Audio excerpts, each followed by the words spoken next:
Hey, everybody. I'm Dave Graber. And I'm Kelsey Anderson. And welcome to another edition of Buffalo Brief. Lot to get to today. A very busy news day here for us at Channel 4 and for all the media. We have Bills offensive and defensive coordinators speaking to the media. That is starting at any moment.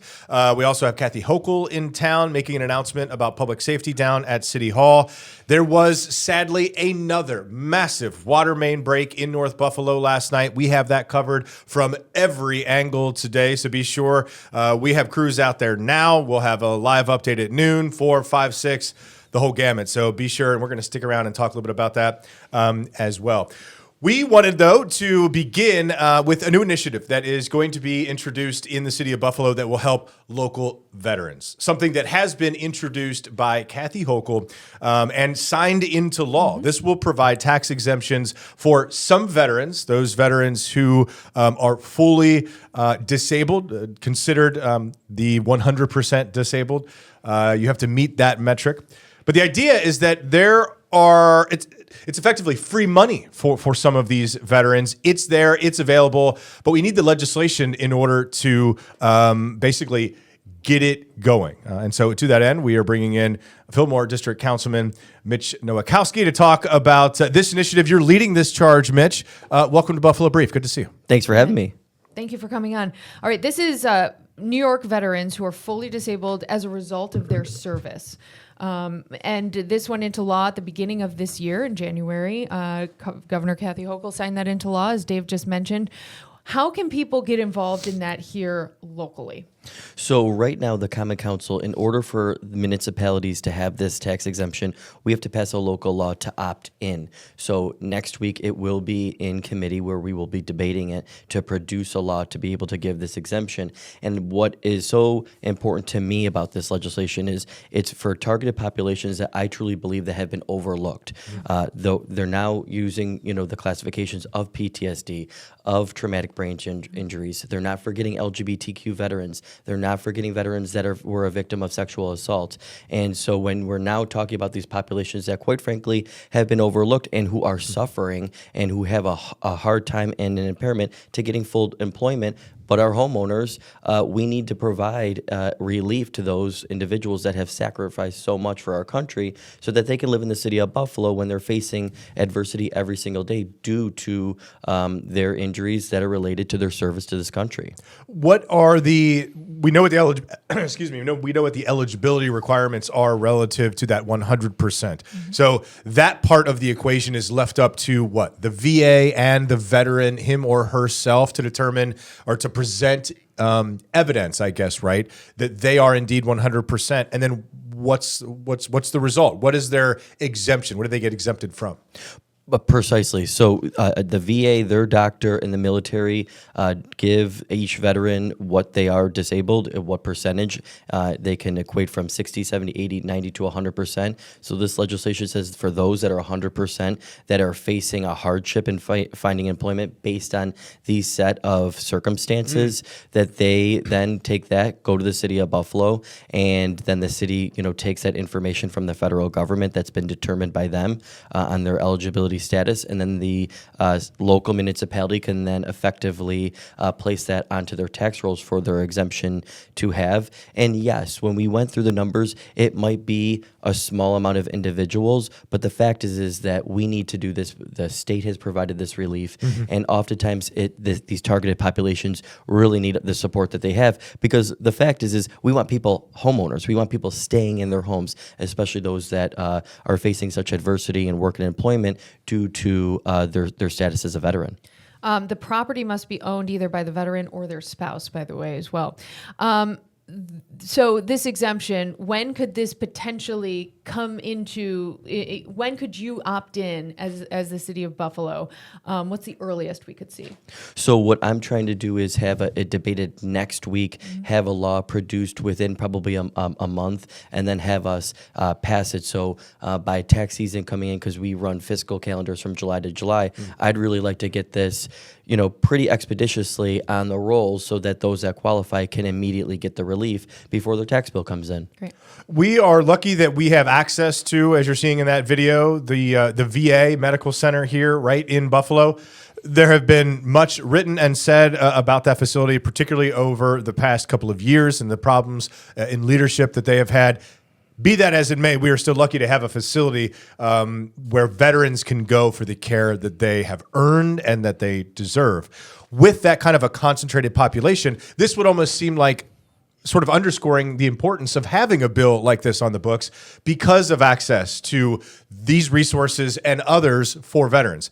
But we are still talking, despite the fact that veterans from Cheektowaga, Niagara County, wherever, come to the VA, we're still only talking about veterans living within the city corporate limits, right? Yes. Got it. Okay. So we're not talking about it. But if there are other veterans, in other municipalities, all it would require for those municipalities is to do the same thing that you guys did, right, and opt in to this. Are you hearing other chatter about that from other municipalities? It seems like a win-win. I haven't yet, so I hope by having this conversation with you, county lawmakers, other municipalities are saying, look, we need to do this. We need to provide relief for these individuals that contribute every single day to our communities and ultimately have served this country. And what does the payback look like in terms of the state? So essentially, basically, when someone gets an exemption, the state authorizes these municipalities. And so once you're given the exemption, just like you're given a senior exemption or you're given a disability exemption, those that are qualifying factors. So the state allows us to do this. And then ultimately, it doesn't necessarily impact our tax rate because we still collect taxes from the pool of people. Everyone gets those certain exemptions. And then ultimately, especially when we're going to start seeing higher tax rates go up, it's more important now than ever that if you qualify for an exemption, and I'm going to blanket it towards seniors, towards those that are living with disabilities, those that are disabled veterans, you need to come down to City Hall or your local municipality, have your paperwork there, and make sure that you're qualified for these exemptions, because oftentimes if you do move or you do think things change or you do pass away and your spouse did qualify for that, it's really important that you have that, because these people and their spouses, even if someone passed away, they're operating their lives every single day, and it's important that who earns that exemption, that their family also gets it as well. Is there a reimbursement from the state? In other words, the city is not necessarily losing out. We're not talking about a great number of people here, but the city still wouldn't be necessarily losing out on these tax dollars because it's reimbursable by the state. That's the idea, right? Yeah, that's the idea. Yeah. So it's backed up by the state. Even more of an impetus because the city needs every tax dollar that it can. So these kinds of programs are important. While we're on this sort of topic, you are the finance chair, the chairman of the finance committee for the Common Council. Are there other areas like this? I mean, now that we're talking about using this as a reimbursable program from the state, is the city looking at other programs similar to this where it can help local residents and get that extra help that Buffalo so desperately needs from Albany? So I don't see it yet, but what I would want to ask, or what I do want to ask Albany is, as we see taxes go up, we see exemptions stay the same. And then ultimately that exemption that you may have originally qualified for doesn't have the impact you have as taxes are going up. And when you're thinking about when it comes to seniors or veterans, people that are living check to check, people that are living just off their Social Security, I mean, these people need this money to live their lives with dignity and respect and be members of our community. I don't want someone to lose their home and then just live in an apartment because they couldn't afford to live where they are. I mean, these are people that by being in our communities contribute every day, and having that diversity of age, population, experience makes our neighborhoods healthier. Like those star exemptions you're talking about. Yeah. All right. Should we switch gears? Switch gears. All right. So last night we had another water main break. We've had several of these. I don't think this is just happening in the city of Buffalo, but we have had some big ones in the news in the city of Buffalo because it looks like a stream, creek, river is going through some of these neighborhoods when this happens. So this happened in North Buffalo last night. Crews responded to the intersection of Military and Hurdle Avenue. A portion of the street had actually collapsed, and then we see this video here. There were some individuals who had to actually get on safety rafts and get out of their homes or wherever they were at the time on a actual raft boat. And you can see it's above knee-deep water there. Why is this happening in your mind, Mitch? And then what can be done to prevent these in the future as well? So the first thing that comes to my mind is infrastructure. And we know it's old in the city of Buffalo. It's old. Some of our sewer systems, if you look them on sandboard maps, they're from 1865. We have to invest every single year at every moment into our infrastructure. And then think about ultimately, because we live in a snow city, the wear and tear on our infrastructure of salt, the plows. There are certain roads that are commercial corridors where you're seeing semi trucks going there, and all of that is wear and tear on our systems. And when we see these rapid inclines of either extreme heat or extreme cold, also wear on materials. And so we have to invest in ourselves every single year, and that comes from capital bonding and resources that are there. And that's where you'll see me push local politicians say, well, we can all go to the council floor and pontificate about how broke and tired we are, or we can actually come up with a plan on how we're going to fix it and address it for the residents that they represent, because that's local government. I mean, I'm not in a Senate chamber articulating this lofty bill. People want streets, sidewalks, infrastructure, water mains. They want the basics fixed. It's very true. Again, you are not, this is not your district. Our Marley Tuskus last night at 10 and 11 spoke with Councilman Joseph Golumbek, whose district this is, at length about what they're doing, the resources, and how they're attacking this. From the financial aspect of this, again, as the finance chair, you mentioned something like bonding. The city doesn't have money to even keep up with as many plows as it would need for the next major snowstorm, right? So we're talking about basic fundamental things or foundational things. And you said it exactly right. They just want streets plowed and sidewalks cleared, things like that. But one instance like what happened last night is probably going to cost tens of millions, I would say, with the materials, the labor, the overtime, and everything else. Tens of millions. That's one. It happened 3 times in the past week and a half, and it's going to happen again. Beyond the logistics of how you attack it now piecemeal, only responding and not being proactive, what do you do to pay for it, Mitch? Because the city doesn't have the money to keep this track up. So the first way I want to respond is, but like you said, if we are not proactive, it's more expensive to catch up. True. So if we don't invest in ourselves, that's going to cost us later.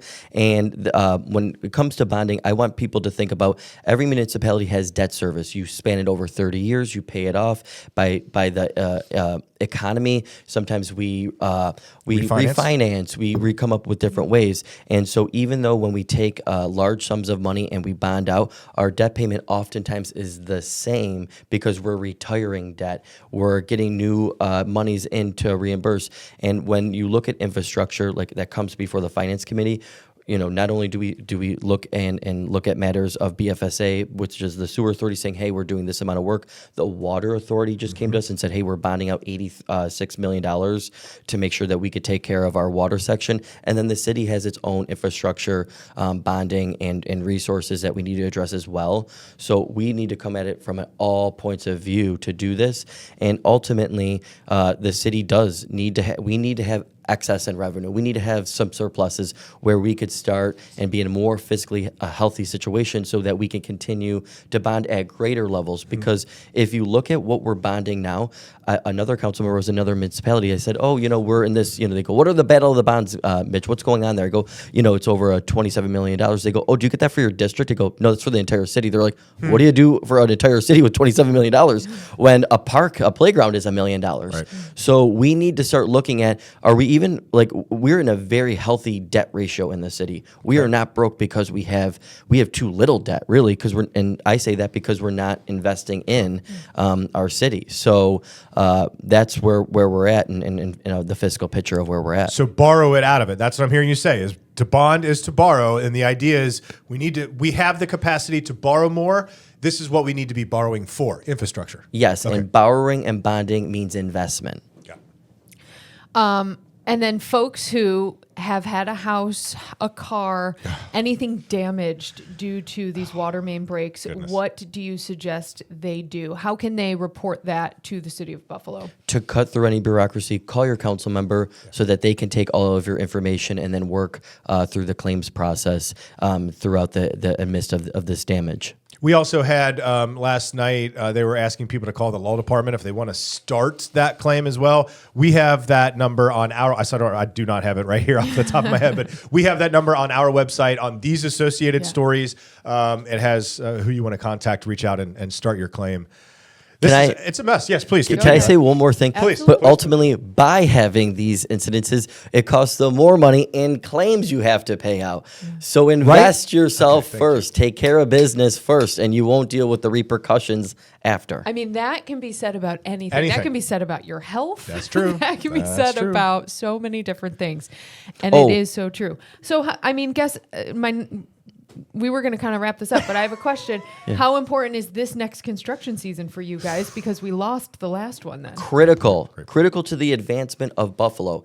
And I don't want viewers or voters to be duped by certain politicians that come out and say, well, we're broken, we can't do anything. Well, no, we're elected to figure this out and to get together as healthy as a city. And I will repeat until the end, we are not in a fiscal deficit because we have too much debt. We are structurally deficient, meaning that all of our services and the costs went up, our revenue stayed the same, and we structurally can't meet those obligations. That's why we're in a fiscal deficit. As you see, the Common Council is debating the tax cap override to allow the mayor to present us a budget over the cap. Yeah. And when you really are looking and debating that, I want people to know that if the city of Buffalo was able to raise taxes incrementally 1%, 2% over the course of 5 to 6 years, we would have an excess in revenue because taxes compound, housing values go up, and then ultimately voters and residents don't feel the pinch of a higher tax rate when you're doing things moderately and modestly. And we need to have politicians stop being scared to talk about, number one, anything, let alone taxes, because if you're open and you're honest and you're having these conversations, most voters are like, I understand, I want to see these things done, but do it in a way that doesn't put you in harm's way, where then you can't budget and plan for it. We have an idea what that number is yet? We don't. Okay. I had to ask. You had to ask. Dan Holland was a genius and decided to found and put up that number that we're looking for. So there is the city's law department, 851-4343. Did you have something else? No, I think that was everything. You could really keep me going on here. Really could.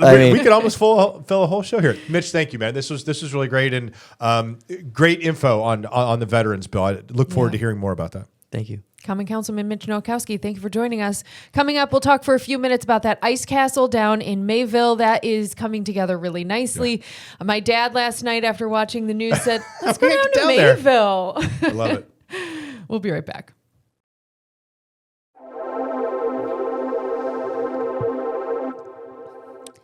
All right, to some positive news. We are talking Winterfest down in Mayville now. This is a huge event, and this is the crown jewel of this big event. Dave, why don't you take it? You are a big fan of Winterfest down in Mayville, and especially this ice castle. I love Mayville. I love the ice castle. If you're looking at this right now, this is great. Our chief photographer, Chris Broadbent, and our Sarah Mikowitz headed down to Mayville yesterday, and so this is fresh video just from yesterday. I love the drone perspective from this because while right now, last year at this time, maybe the castle looked a little bit taller, but I can tell you right now, because of the incredible winter that we have had, the sustained cold, the quality of the ice on Chautauqua Lake, this is going to be the biggest, widest, and we are told most interactive ice castle yet. And so I think people will be able to get a little bit more up close and personal to it. Its footprint is much longer than it has been in years past. So I'm super excited about this, but even more than sort of the spectacle of the ice castle, because it's so neat. And it's just like if you played with Legos if you were a kid, how this cool would be is this? The ultimate, right? Yeah. So much fun. So students, Sarah really focused on how students are volunteering and helping with this. And the volunteers, by the way, all volunteer run. The volunteers have said, without these students, we could not do this. And what a nice experience for them as well. If you're going into STEM and you're trying to learn about some engineering, well, here you go. Legos. This is the next step from Legos for these students. Absolutely. And this is all ice right from Chautauqua Lake. Right from the lake. These things, I think, Dan, correct me if I'm wrong. We said these were between 800 and 1,500 pounds a piece.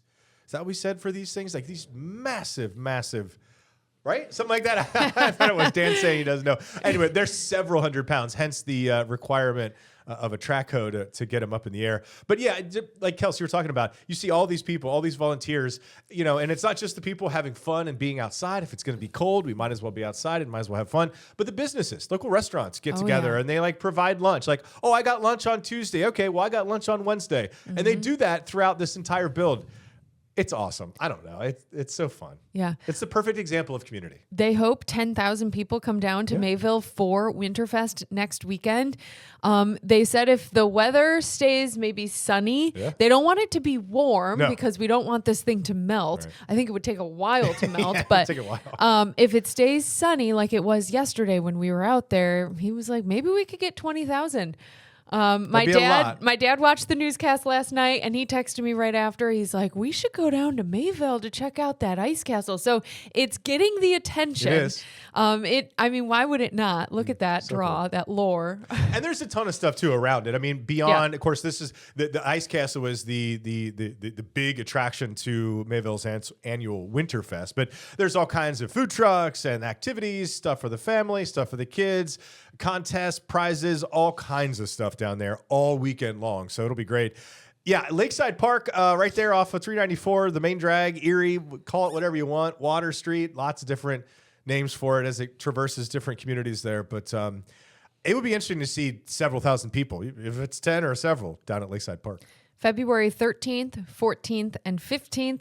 They do have some parking areas this year and some shuttles going. Shuttles I think that's on Saturday that they have those. So that is important information. They have a Facebook page. So just type in Mayville Winterfest into Google. It'll take you right to the Facebook page. It has everything you need to know. They're doing this medallion hunt. Congrats to the winner. That it was one is found. Over. The medallion has been found. Yep. Interesting. It went really fast. That was fun. A Sunday event. They have a winter 5K. That could be fun, Dave. I didn't see that 5K. Winter 5K on Sunday, 10 a.m. You can register on their website. Oh, I'm totally going to do that. Yeah. I think we're going to be down there. Mm-hmm. Okay. They have a coloring wall for kids. Nice. Winter cornhole tournament. That was something big that they were talking about as well. They have a craft show, face painting, fireworks, Saturday at dusk. They have fireworks.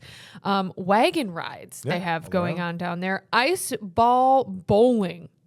Okay. Full weekend DJ, a pet parade on Sunday, Saturday evening music. I'm just going down the list here. And then the weekend shuttle service is Saturday from 11 a.m. until 10 p.m. Nice. That is sponsored by New York Bus Sales Incorporated. That's fantastic. That's great. I mean, a lot going on. Listen, if it looks too busy down there at down at the lake or Lakeside Park, maybe the busyness comes in waves. Go up and grab a bite to eat, Music for Your Mouth or Pueblos or any Tulips Cafe, another place, great spot. Or maybe you live in Jamestown or Celeron or maybe the southern end of the lake and you don't come up to the northern end of the lake. We have a home in Mayville on the northern end. We don't go on down in the south as often as we would like, but we try to as often as we can. So maybe it's just kind of that too. If you can't get into Mayville and if it's too packed, maybe go hang out at Bemis Point and visit their diners and restaurants as well. But the idea is to just boost the interest and boost the activity in and around the lake there. It's a beautiful spot to be in the winter. It really is. It really is. And we said yesterday, if you have the ice and cold, might as well do something with it. Really embrace that. And that's what they're doing down in Mayville. Yeah. All right, go check out Winterfest next weekend, Valentine's Day weekend. All right, we love you guys. We love you. Mention that. Nice. And we will see you tomorrow.